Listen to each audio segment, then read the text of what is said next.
But then I just started this whole thing of hooking up with young guys, and they love the older female body. I have to say, to any older women who are hungry for connection, go younger. Welcome to Sweet Release Podcast with me, Barbie Jean.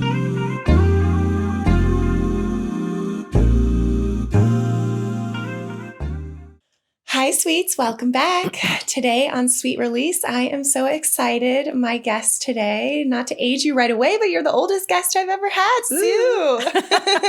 Welcome, Sue. Thanks for being here. Thanks. You going to say my age? Yeah. So you are a powerful woman in your 60s. I don't even know your exact age. 63. 63. Mm-hmm. And, I gravitated towards you because you are so... First of all, you're very vulnerable and you're very powerful in your essence and your sexual power, but you haven't always been that way. And I'm really excited to hear kind of your journey and what brought you to be where you are and to have all these sexy sexcapades that we're going to get into.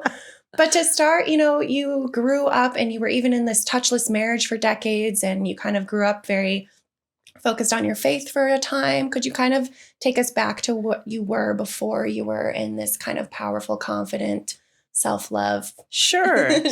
So I am a boomer. A young boomer, born in 1961. So I'll be 64 in November. I was raised Catholic, traditional Catholic. My mom was from Germany. And then when I was 20, I became a born-again Christian. And I did that for 30 some odd years. Very zealous for Jesus. But I was married for 12 years. We lived together for 10 and a half. Okay. But it wasn't a great match. He's younger than me, 12 years younger than me. It was accidental cougardom, but it was, I have to be kind. We weren't matched. I just got married because I was a single mom and I didn't want to be a single mom anymore. But I didn't realize that. I thought we were in love. But I had a lot of sexual trauma, and I didn't really like him touching me. And I thought I was frigid until I got divorced. And the first dude that I connected with post divorce, it was like a sexual healing for me. He was almost exact opposite of everything of my ex-husband. So it was very nourishing for me. He ended up being a narcissist and married somebody in South America while we were dating. But that's another story. But that was kind of a moment for you where you were like, wow, like this is actually not who I am. Like I can actually have these beautiful connective experiences with men. Yeah. And I associated myself with Christianity. I would say I was like a post-church Christian, but it wasn't until I moved to starting to study yoga in Florida was a big thing for me. That helped clear a lot of gunk out of me. Just even in Shavasana, surrender, like the corpse pose. Yeah. There's a lot of surrender that goes on. And then I studied to be a yoga teacher. So I learned more about Eastern philosophy. And then I moved to California. Stereotype, right? But just embrace spirituality more out here, and had a whole journey with another narcissist because I'm an empath. So I've attracted those narcissists, but it's okay. It's been a karmic balance in my life.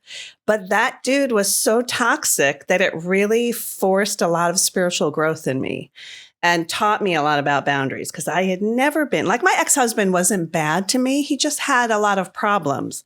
He had an abusive father and a very passive mother. But so this guy was very toxic, and it forced me to grow in ways like I had no idea. Mm-hmm. I started believing in past lives because I realized we had past lives together and like the karmic repercussions of that. But through all that, and then through the pandemic, I just really dug in.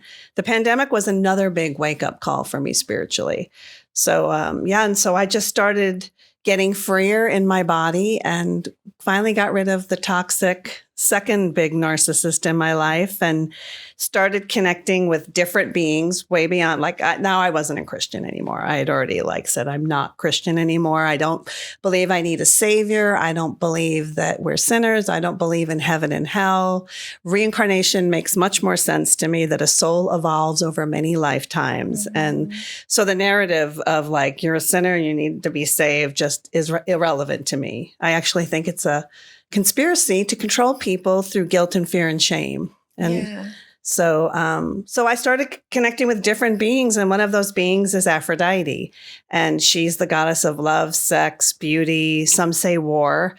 And there was something that she gave me that I connected to and I've embodied, which is sexual freedom and beauty and love. Like, even though I'm not a Christian anymore, I told somebody last week, I said, I'm more Christian than most Christians, because I've actually embodied a lot of love and compassion and empathy. So, and then I don't know where you want me to go. Well, talk about the young guys. We're definitely going to get into some of those sexy experiences, but I think to start, embodying kind of that self-love and even that, that Aphrodite powerful kind of sexual energy, what would you say? Because I think I've even experienced or had some listeners come to me that are around your age or they're older and they're just like, I don't feel confident in my body anymore. Or how did you become on this path of self-love? Like, how do you even harness this power and be open when you are a little bit older? So do you have any advice about how you became so confident and kind of began to embody that energy? Yeah, I did a lot of energy healing. I worked with different people because, life can be traumatic. I didn't have the best parents, fighting Italian and a German and a lot of fighting. And so I did a lot of clearing. I think the technique is called emotional freedom technique, and then tapping and EMDR and therapy and meditation. So I did a lot. I mean, just yoga itself, because it clears your chakras. Mm-hmm. Just that in and of itself does a lot of clearing and learning to surrender. So it's been a multifaceted process for me. And then just saying, fuck it sometimes. Like, I love dancing. And as a 63-year-old woman, it's hard to find people my age that want to go dancing. They want to go to bed at 9 o'clock. I'm like, seriously, drink some caffeine so we can go out. So I would go out dancing and just loving. I'm like, I'm going to do it. I don't care. I take myself on dates. On Sunday, I went to Trader Joe's and I bought myself 2 big bouquets because I was a little depressed. Buying myself flowers, taking myself out on dates. Oh, I told you this. I spent this period of time with just a mirror looking at my pussy. Like, what does this look like? I don't know. I haven't spent a lot of time down there exploring. So, and I've done different, activations. Like I mentioned, this woman, Kim Anami, who does a vaginal kung fu course using a yoni egg to clear trauma and to wake up, like she calls it numb vaginas. And then so I was out dancing a lot. This was 3 years ago in June. And a lot of young guys would hit on me. And I was like, oh, you have mommy issues. Like, no, not interested. And they just persisted. And this one gorgeous UCSB, he was like 6'3", just, oh God, so gorgeous. He was making out with me. And I'm like, hey, what is this? Like, what are we doing on the dance floor? And he's like, no, you're so sexy. And I'm like, really? I was still like so awkward. Like, oh, it's not real. And he's like, no, you're really sexy. You're really hot. And I was like, okay, all right. And he never came over. That's one thing about Cali boys. They flake a lot, but it's okay. Mm-hmm. I try to find the ones that don't flake or are not from California, but live out here. But then I just started this whole thing of hooking up with young guys and they love the older female body. I have to say to any older women who are hungry for connection, go younger. They are not, don't diss the Gen Zs. They have beautiful hearts, a lot of them. Mm-hmm. Some of them, not all of them. They're not all. And I think setting intentions also, like what I'm attracting, because I've worked a lot with the law of attraction. So I think that's also part of it, like what your expectations are, because you're going to get what you expect, I love that. But changing I would write all these things like what I wanted, what I deserved, and feel into that. And so I've attracted some really gorgeous, precious-hearted young men. And I like them in their early 20s. And if anyone thinks I'm a pedo, they can go somewhere else. But what do you think when people say things like that to you? Or you just like, jealous much? Why? Because I can get this gorgeous. I don't know why. I don't know why they're so obsessed with older women, but I don't say no. I'm like, you're 6'3", gorgeous, ripped, beautiful face, good heart. Yeah, let's go for it. And they just love the older female body, natural older female bodies. a lot of them, they're not interested in the fake boobs and the blow up lips and the cheek implants. That grosses them out. I mean, those are the ones, but I also attract those because I don't put out that fake vibe. Well, I think you're authentically yourself too. And I'm sure that's very attractive for anybody. It also scares the shit out of them too, especially the California boys. They're not used to the New York raw person. Like, I'm just say it like it is. But the first time you like slept with someone that was significantly younger than you were in your 20s, was it scary? Like, how did you? Oh, it was really cool, actually. Nice. So Santa Barbara has they have a few unique festivals. They do a solstice festival every year. Yeah, I've heard of that. Yeah. So I spent all day out at solstice, and then I went to the nightclub. There's not that many in Santa Barbara. So Wildcat, whatever. They call it the Shitty Kitty. Okay. And this hot young Latino dude just came over and started dancing with me, and it was all sexy and hot. And he came home with me, and he worshiped my body all night long. Wow. Yeah, and we're still in touch. Nice. Yeah. And he's just really special. He loves older women. First time I ever had a foot fetish dude, and it wasn't as creepy as I thought it would be. I was like, why is he sucking my toes? But isn't it sensual and like sweet if you can get into it? Yeah. I mean, it's still like, I don't think I have attractive feet. Sometimes I send him feet pics just to tease him. Oh my God, I love that. Good job. Well done. But yeah, that was, no, it really kind of, and he's very emotionally intelligent. So we had a lot to talk about too, in between the passion and the fun. So, well, I think the younger generations are a little bit more emotionally intelligent than maybe your generation too. Oh, for sure. And maybe a little bit more aware in the bedroom. Like, is there something that also you tried for the first time that maybe you wouldn't, or with older guys? Yeah. Okay. So yes, I think because of porn, I think young guys know the female form much more than men my age. Like, people will say, and I will answer you, but people will say, oh, they're immature. I'm like, have you been around a 40, 50 or 60-year-old man? They're not that mature. Yeah. And they're very critical of women their age. And it's the exact opposite. Men my age want perfect little Barbie dolls. And young guys are like, I'll take an older woman. I don't care if they're saggy and stretch marks. But they're also very honest. When I was young, men and women weren't honest with each other about sex. Men pretended they wanted a relationship, and women spread their legs hoping to get love. And it wasn't, even though it was the 70s and the sexual revolution, women were still not empowered to own their sexuality. With young people, they don't question it. Like, girls are sexual. They do the thirst traps. You know, everybody's having sex, Snapchatting. So yeah, so they're very honest about it. And I think that young men, they know how to pleasure a woman. Not all of them. They're not all perfect.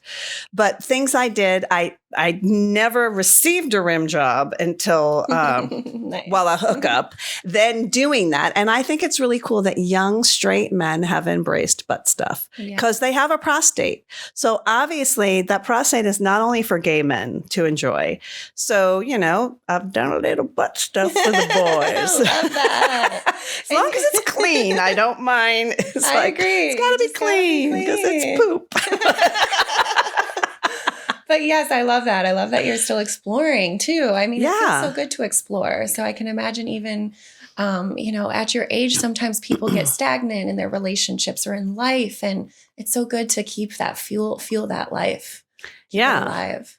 Yeah, for sure. Yeah. And I mean, I don't know one thing I could put my finger on that has shifted my life, because I've also done plant medicine and holotropic breath work. I don't know if you know what that is, but it's Stanislav Grof was a psychiatrist that was using LSD. And when LSD got made a Schedule C, whatever illegal drug, he figured out a way to mimic that in the body by actually hyperventilating. Okay. So you also have a trip, even though you're only using breath work. And I've had lots of visions, and I still, I meditate a lot. So all of these different things have opened me up. Mm-hmm. But connecting with Aphrodite, and because I'm a Scorpio, so I was always very sexual, but it was always around shame. And as I got rid of shame and grew out of Catholicism and Christianity that has a lot of shame around sexuality, I'm like, I want to have fun. Oh, and hormone replacement therapy, bioidentical hormone replacement therapy is huge. Okay. So is that something you should do later in life when your hormone balance is kind of off after having kids and things like that? Or how does that work? I would say any woman in perimenopause should have their hormones tested and find a doctor who knows about bioidentical hormone replacement,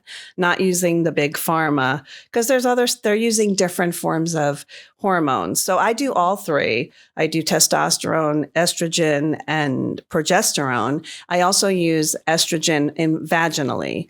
Because you get vaginal atrophy, you dry up, your muscles are not as supple, your skin isn't as supple. So using estrogen vaginally, estradiol to be exact, has helped a lot. Oh, wow. Yeah. And I mean, it's what gives me, I think, well, I'm also in touch with the real me now, the sexual me, but also all that helps. And I highly recommend it to any woman. And most regular doctors, even gynecologists, they don't know that much about it. So go beyond. Yeah. Advocate for yourself too. Yeah, for sure. Because it's you. It's your body. Mm-hmm. No matter what they say, it's still your body. So you have the autonomy and the sovereignty over your own body. Yeah, I love that. Yeah. So in these kind of like in these sexual relations with these younger men, is there ever a situation where you feel like you could fall in love with one of them, or have I'm in love currently with probably 10 of them. Oh my God. At least. Oh my God. Amazing. Which opened my mind and heart up to polyamory, because I was like, I love him and I love him. And I'm like, and what I realized is just like motherhood, you love all your children, but you love them differently. And I don't know why in Western culture or most cultures, we think we can only romantically love. And I used to think that you can't be in love with more than one person at a time. But I've realized that's not true. I mean, I'm not living in a polyamorous situation right now because there's got to be a lot of maturity and growth because attachment styles, there's so many facets, honesty, all that. But the dream would be for me to have a harem of young men. Young hot men. That's the dream. Yeah, that's the dream that I have committed relationships with. Yeah. I mean, some of these men, you were showing me some pictures, like some of them are they're sexy. They're hot. sexy. Yeah. And what are they saying about you? Are they just I love your soft skin. I love your wrinkly body. Like what kind of things are they saying? It's more my favorite. I don't know what it is, but they really like the older female body. And I've had guys tell me my wrinkles are so sexy. You're so sexy. Like they worship me. Like a goddess. I mean, they really feel the energy from me and they love it. They love all of it. I'm like, really? And they're like, and they do. I don't know. That's how they treat me. And I'm like, okay, I don't get it because culture tells us the opposite, that we're supposed to be young and firm and perfect looking. But I mean, they're gorgeous young guys that can get gorgeous young women. And I'm like, okay. And I don't know. And they're mature. I mean, they're not perfect. They're not perfect, but a lot of them do have honesty. I didn't even know this was an expression, hardballing. I'm like, well, that's what I experienced. Like very open. What are you looking for? What do you like in bed? I mean, mature questions, like, which I don't even think 50 or 60-year-old men still know how to ask those questions. True. I told you on the phone, the one dude I experienced with Viagra did not know where my clit was. Yes. How could you be older than me and not know that very important part of a woman's anatomy? Yeah, it's sad. Yeah, very. And they don't look great. I'm like, people are like, don't you miss men your own age? I'm like, no, they're gross. I'm like, sorry. I'm like, no, I don't miss it at all. Sorry, older men, but. It's true, though. I think there is something in our younger generation where we're getting educated on this now, and there's a different style of sexual education. And it's also with experience. And even when I was dating in my singlehood, I always asked, what do you like in bed? What kind of things do you like? And what kind of relationships do you like? Do you value pleasure? Because it's something that I really value. So I was always definitely asking those questions in those dates. So I can imagine that being also kind of cool to just know where everyone's at. Yeah. And I've had several guys ask me if I like to receive oral sex. I'm like, what woman would say no to oral sex? Are there women? I don't know. I'm like, there are some younger women too that really? I've talked to that do not like receiving oral. And to me, it's a red flag. I'm like, okay, there's something, maybe there's some sort of like self-love issue, or you're not confident enough in that area, or maybe there was even some trauma, or I always think that there's something going on. Yeah. Like if you don't like to receive oral, then you're just not fully in your body and embodied. Because I'm like, are there women? I'm like, okay, so that apparently there are. That's why they ask. I'm like, no. I'm like, no, please. I had this one. We still haven't met in person, but he's a firefighter from NorCal who was in LA in January for the fires. Okay. And he was probably the best question. He's like, what are your boundaries in bed? I mean, we had really hot texting and sexting, but we still haven't met in real life. But he's so sexy cute. fireman. Oh my God. Yeah, I got really into the firemen during that. I was like, they're heroes. Oh, come and fuck me. I think we were all thinking that, all those Instagram reels were all these sexy firemen. Yeah, because do you follow Dr. Kat Meyer? I don't know. Oh, yeah. So she kept saying how the Foss check was turning her on. And I had this whole theory, like, we should set a crew of women that go give firefighters blowjobs. And somebody at the bar where we met said, we could call them the fire hose. And I was like, that is the best. So I actually sent it to her, like, next fire, let's like join up. Oh my God, amazing. Yeah, she was one of my first few guests on my podcast. Oh, great. Yeah, she's cool. Yeah, she's really cool.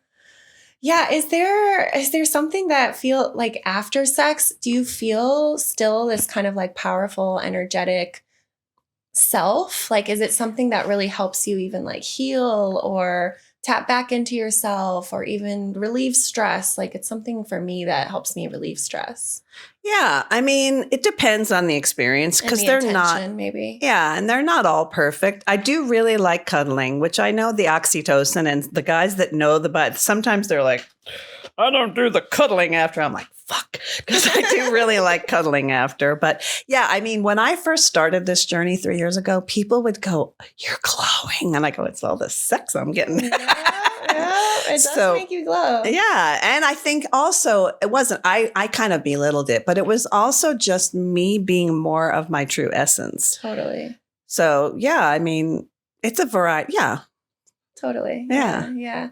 I'm one that like I've always leaned on pleasure during hard times, and it's something that's really helped me heal through heartache and things like that too, but more self-pleasure, and kind of tapping back into my body. Is that something that you explore with too, or are you more partner sessions? I'm not a huge I do self-pleasure, but I've tried different things. I don't have a million toys. I can make myself come really easily, but I really prefer to be with a partner. Yeah. I mean, I don't hate self-pleasuring, but it's like I'd much rather have a boy there, a warm body. Yeah, it's pretty sweet. It's a sweet spot. Yeah. Do you have multiple men? So you are in love with many, but do you have multiple men like on your roster kind of thing? Yeah, it comes and goes because what I've noticed with young men is they get so turned on. A lot of them have fantasies. Not all have been with older women. There were some that really objectify older women because they've watched a lot of MILF porn. Mm-hmm. So I've kind of been able to filter out those ones that are too it's like they have this fantasy that you've got to fulfill for them. And I'm like, no, I'm a human being. But then there's a lot of young guys that get really turned on by me. But when it comes to actually meeting me, they bail at the last minute, which is also a very Cali thing. Totally. California. They get like, what if she's going to compare? Like, because they think that I don't know what they think. They think that I have I'm going to go through my mind and compare them to everyone else or something. Mm-hmm. So it kind of ebbs and flows. So right now I have one friends with benefits person, but I have other ones in my orbit. Like I got texted last night, I had a sexy dream about you and the world's ending soon. I would be really mad if I didn't explore this. I was like, okay, dude, the ball's been in your court for months. He actually lives right by here. I didn't tell him I was doing this because I don't think he's earned that yet because he kind of comes and then he retracts. He's like, I'm interested. So it just kind of depends. So I'm going tomorrow to San Luis Obispo for work, and I'm really hoping to connect with a young man up there. Nice. Yeah. How do you meet most of these guys? I mean, dancing, you said. Yes, I'm in the wild. A lot on apps. Yeah. Because I've learned that young guys, when they're out with their friends, if there's girls there, they're more intimidated because young girls don't understand the attraction to older women. Like, she's saggy or she's got wrinkles. Like, why would you want to be with her? And they don't really want, unless they're super secure in who they are. And some of them are. They're like, fuck it, I'm going to go for that. That's a hot older woman. But a lot of them are like in the peer pressure. Yeah. Do you want me to tell you why they tell me they like older women? Yeah, please. Well, besides this whole MILF fantasy, a lot of them, especially the ones looking for relationships, will say that they like the depth of an older woman. The girls their age are, in their words, vapid and self-involved and very entitled and don't actually have real conversations. I've had several tell me that young women lack a lot of confidence in the bedroom. They don't know what they want. They'll just lie there like a board. I'm like, really? With the thirst traps and the Snapchat culture? Like, to me, that blows my mind that they don't have confidence in the bed. I'm like, really? I'm like, okay, give me some alcohol. I'll have all the confidence I need. Yeah. Do you typically have a couple drinks to loosen you up a little? Yeah. And especially the first time. Yeah. Because even though I'm my age, I'm like, I don't like it. I mean, I remember my first threesome. I was like, I need a glass of wine, you know? Like, I need to feel a little like more relaxed because it's intimidating and scary. Yeah. I mean, like, this person that I'm fooling around with now, we watched the Barbie movie, and I said, and he's funny because he's kind of conservative, so it was good. He watched he got it. He really got it, but I was like, don't compare my body to hers because she's freaking perfect. Yeah, I love that. I think it's true. Like there must be a lot of people that just aren't aware or aren't present or aren't, confident in what they have. And so the fact that you are exuding all of that, like, of course it's attractive, but it's beautiful that it's like, I mean, that's such a big age gap. When I was in my 20s, I definitely slept with plenty of like 50-year-olds or people around that age. But but I mean, you also don't look 63. Well, thank you. So and it's natural. I did have eyelid surgery because insurance paid, but that's it. Okay. I don't do anything else. Yeah. I go out in the sun. I don't wear sunscreen. I'm like, sunscreen? Nah, not here. Not here in California. Maybe in Florida, or if I was out on the water, but down I in never Mexico use or something. Yeah, Really? I never use sunscreen. Huh. You just, I mean, my partner's the same way. He just absorbs the sun. I'm like, I get burnt. I don't like it. Well, they say that your like how the certain vitamins like D and C is a really good one to have a lot of in your body. So I don't know. I take a lot of supplements. I think that's part of it. But because of where we are in relation to the equator, we don't have, it's not the desert here. We're by the beach. So it's, I don't know, it's temperate. I mean, 70s, 80s, it doesn't, I don't know. Yeah, you don't really need it. Yeah, it's not like Florida being closer to the equator. Right. Yeah. But I love that. Yeah, you're just fully yourself, absorbing all of it and not doing any Botox. I love that. I have so many friends that are doing that, and I'm just like, oh. My friends were telling me about this show the other day that they were watching, and it was like all these people that have gotten all this work done, and now they're trying to reverse it, but they're like showing them pictures of their face and what like the worst thing could happen is, and it's just like you could lose entire bone structure because it's like they're kind of dissolving it, but it could also dissolve like part of your face structure, and so people are just too terrified to do it. But it's like people really do want to reverse some of this work, and I'm like, just be yourself. That's what I always try to. Yeah, natural beauty is, and I think, I mean, unless people are really into like the Kardashians, I find most young men want natural beauty. Yeah. They don't want, fake boobs and all that stuff. Yeah, I belong to, Facebook. I know I'm old, but there's some Facebook groups like botched fillers and stuff. There's a lot of horror stories on there. Oh, yeah. And young women getting, and it migrating or just horrible. I'm like, no, why would I? I mean, thankfully my lips haven't disappeared. I didn't know this. I didn't know when you age because of the lack of collagen and growth hormone that your labia shrink and your lips. I didn't know why older women It has to do with collagen. So I'm like, this is natural. I'm like, I'm going to keep my lips, please. And those are still there. I'm like, I didn't know they actually disappear. They actually disappear. Whoa. I learned this in one of these groups. I was like, what the? I was like, nobody told me that. Oh my God, that's scary. I don't want my labia to disappear. No. Yeah, don't get labiaplasty. I'm not a big fan of labiaplasty. Yeah, me neither. No, I wrote a screenplay about genital mutilation. And I mean, why are we doing it to ourselves? Don't. Yeah, I didn't even introduce you properly. I mean, you're an actor, a dancer. You've done all the things, directing, been in the whole film industry a bit, on the back. I'm not that accomplished. My IMDb is pretty slim, but I've done in reality, I've done casting and development because you don't really get credits for that, especially if it's in development and it never gets anywhere. But yeah, I've done acting and writing, musical theater. I'm not really a dancer. I'm a singer who moves well, but I love dancing. I love that. Yeah. So, but yeah. So I have stand up. I've done a lot of stand up. Did that during the pandemic. That was super fun. Nice. Yeah. Because I don't know if you know comedians in LA, or from LA up to Santa Barbara, nobody stopped. Everything just moved. It was like underground. It was like the Prohibition. Like people were doing comedy shows on the beach, in graveyards, empty gyms, parking lots, rich people's houses. And it's what kept me sane was being able to laugh and be around people and not in that whole fear vibe the whole time. Yeah, I mean, I was still working heavily. I mean, there was a part where I was wearing like a shield and a mask together, which was crazy, but it was nice to still be out and serving bottles, doing bottle service and all of that, so it was good. Yeah. Well, I would love to hear if you have a favorite experience with whether it's one of your younger guys or, I don't know, one of your favorite stories, if you're interested or comfortable sharing.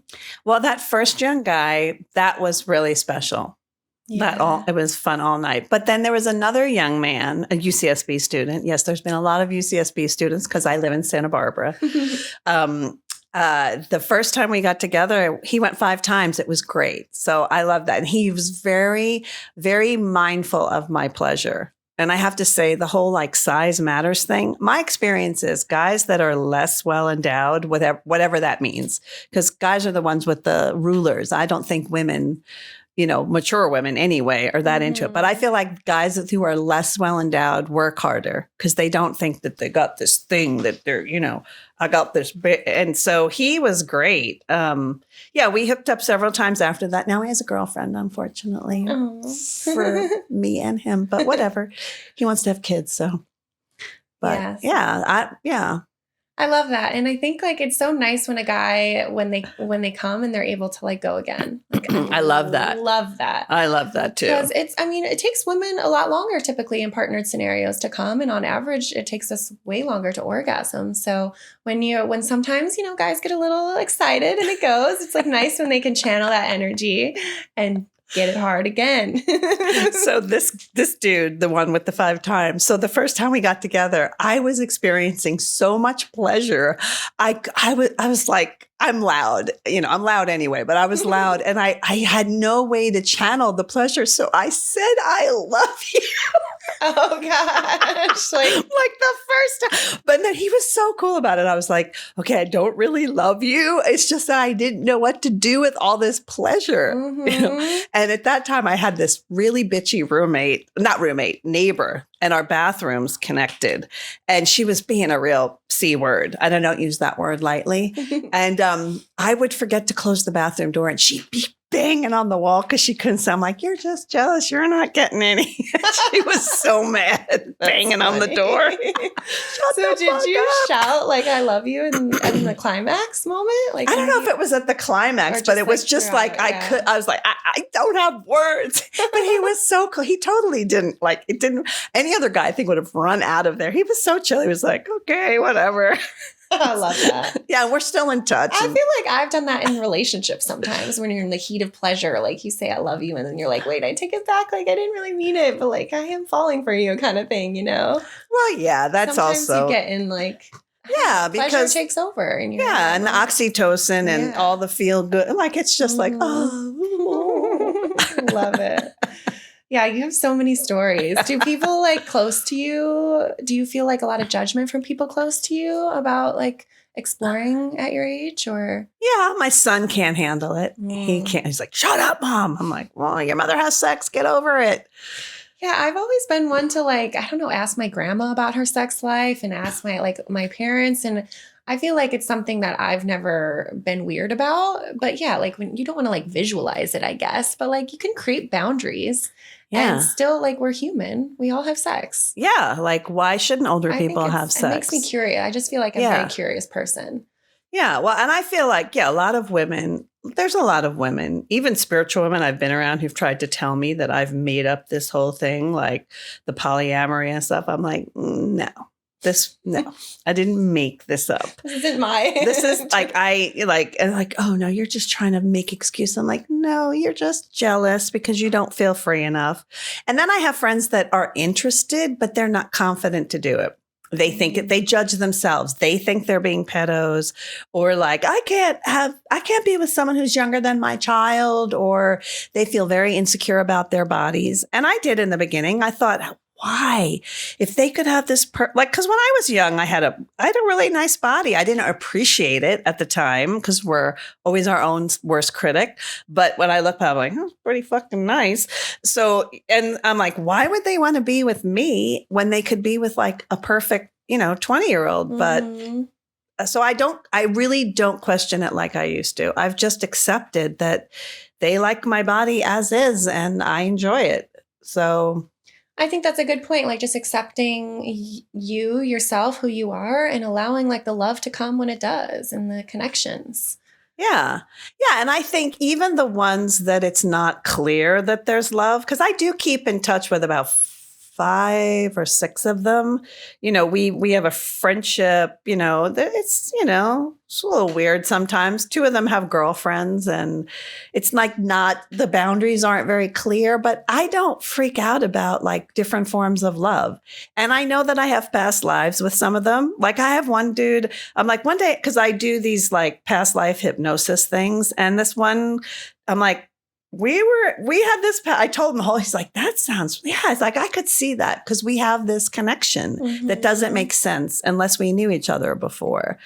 So yeah, I think love comes in different ways and expresses itself. I don't feel this need to fit it in these little, like it has to fit this perfect thing now. And I think that's a good freedom about getting older, is not having these expectations. Like they have to check all your boxes. They have to be your 100% best friend. They have to be there all the time. I think a lot of women, not just young women, have these expectations that actually choke the life out of potential relationships because they come with all this baggage. And then there's all these influencers that just feed that selfish, entitled mentality. Like the sprinkle. Do you know that one? No, what's that? I don't know it that well, but I was in these groups, these Facebook groups, Are We Dating the Same Guys? And they would talk about this woman that sprinkle. All she does is basically scam money out of men. Oh, wow. But she goes, sprinkle. And it's this like extreme entitlement. Like really high class prostitution is what it is, but it's very deceptive. So it's like, it's worse than transact. It's just really a scam. And like men should do with all this, like, because I'm older and because I don't make, like, I live in Santa Barbara, but I have a studio. But compared to when I lived outside of California, I make a lot of money comparatively, but it's like minimum wage for California to live comfortably, I think, what I make now. But I don't expect a young guy, if they have a real job, okay. But if they're a student, I don't have this expectations like, you have to take me to this 5-star restaurant and spend all this money for me to spread my legs. I'm like, whatever. Like, we'll go for happy hour somewhere. Yeah. Like, I don't care. I don't mind splitting the bill. This one young guy, okay, he showed up, which I give him. He was nice, but he was a nervous wreck, this dude. He needed testosterone replacement because he had a high voice. I was like, how are you 19 and your voice is this high? But he seemed so scared and traumatized. I just paid for the meal because it was my idea anyway. Because I needed to have dinner. And I like to meet people outside first. Unless I have, I don't know. I used to do that. I used to let them just come over and I'm like, I'm really rolling the dice here. Yeah. I mean, thankfully, I had not, never been harmed. I did have one dude, such an asshole. He was 20 and he was one of these ones that was a little too obsessed with having his first experience with an older woman. So that should have clued me in. He came, got up, got dressed, and I said, "What are you doing?" He's like, "Oh, I know. I need to take care of you." He goes, "But I want to run to the car and get my sweater. I'm cold." And I was like, "Okay," because I was living in an apartment with mold, so I had all the windows open and it was the fall. So I was like, "Okay, maybe that's true." And then he didn't come back, and I was like, "You motherfucker, you fucking." Gosh. I was like, dashed. Fuck you. Like, you did get fucked and I got fucked because you left because you're a selfish prick. But that's the usually that's the rare exception. Occasion. Yeah. We've all experienced some of those. And I think for me, there was a lot of times where I too wasn't like meeting guys, or I'd meet them on FetLife or on an app or something. I'd be so excited. And then when I'd just like go over there, it would last like a minute or two or something. And I'd be like, what the hell? Or I remember one specifically, I went over and walked over to this hotel he was staying at, and it lasted like not even a minute. And I was like, and then it was just like so awkward. And I was like, okay, I guess I'll go now. It's like, ew. Yeah, that's really. Those ones they never sit right, which I'm sure most women have some stories like that where it's like, oh gosh, they don't sit right. But it sounds like the majority of your experiences are lovely. I'm so happy for you continuing to explore and enjoy yourself. Yeah. I mean, I try to feel it out. Like I use my intuition a lot. Mm-hmm. And there was a young guy 2 weeks ago that I connected with, but he made a voice memo for me. And his energy. There was just too many red flags. There was like, he didn't have a job. He hadn't gone to college. He lived too far away, in my opinion, like Pasadena to Santa Barbara, because, the roads there is too trafficky. Yeah. And he gave me the ick. And so, there you go. he couldn't understand, like I unmatched us. I didn't say anything. I unmatched us on Tinder. And then I don't like ghosting. I like to be honest, but I didn't know what to say. Like, you sound like a weirdo. So I was trying to like back away gently without trying to hurt him. So then he texted me again. I didn't answer one text. He texted me again. And I was like, oh, I want to let you know, I unmatched us on Tinder because I'm not feeling it. Because that seems like a very young, I'm not feeling it. I'm not feeling it. So I said, I'm not feeling it. And he's like, well, what do you mean? And I said, can you just accept that, like, and let it go? And then like the next day he sent me another text. Like he said, bruh, which I think is really funny. I'm not your bruh. I'm a woman, but whatever. Like, he's like, well, you like deep conversations. Why can't you tell me more? And I'm like, I'm not attracted to you. What? Like I didn't want to say, you sound like a freaking weirdo. Because he told me he liked baths. I thought, like, I asked him what he wanted to do with his life. I like baths. I'm like, what are you going to do? Open a bathhouse? Like, what is that? You just got the sounded really weird. And I kept trying to like, am I just being critical? And I listened to the voice and I was like, no, it's not. There's something not adding up here. And it's funny. Yeah. Sometimes they just won't take no for an answer. Intuition, always listen to it. I've had to learn that too, for sure. Well, I would love to hear that last time you've had that sweet release. It was on Friday. Okay. I wished it was more current, like really recent, but it was Friday. That's recent. Yeah, I guess. Yeah. You want to share some details? Well, he's probably going to listen to this. So, okay, you can respect because he knows about it. Okay, you can respect the boundaries. Was it delicious and awesome? He's sweet. Yeah, he's really sweet. Nice. Yeah. Love that. Well, thanks so much for being so open and honest and sharing your wisdom and your life with us. I think my listeners are really going to resonate with you and hopefully listen to some of your confidence tips. And I'm really happy you were here. Good. Well, thanks for having me. I appreciate it. Of course. Do you have any, I don't know, do you have anything you want to share, last minute things before I let you go? Or do I have time to talk about the other thing? What thing? Baseball thing? Oh, yeah. So I'm starting a West Coast version of Banana Ball, and people that follow baseball know about the Savannah Bananas and the 4 teams that they took out all the boring parts of baseball. And there's a lot of hot, sexy young men that do like TikTok. I sent you some videos. They're really cute. And I'm in the process of starting a West Coast version of that with a very California aesthetic to it, like, and cute playfully mocking all things Californian, but giving it a very California feel.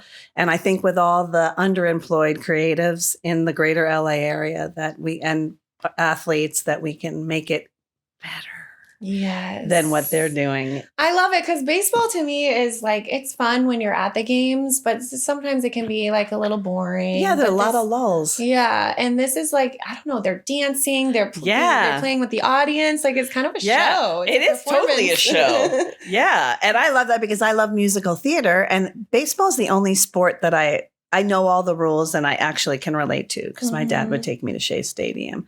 And then I was hooking up with a lot of these college athletes, and then I started getting these reels of these guys, these sexy guys doing all this dancing, and I was like, oh man.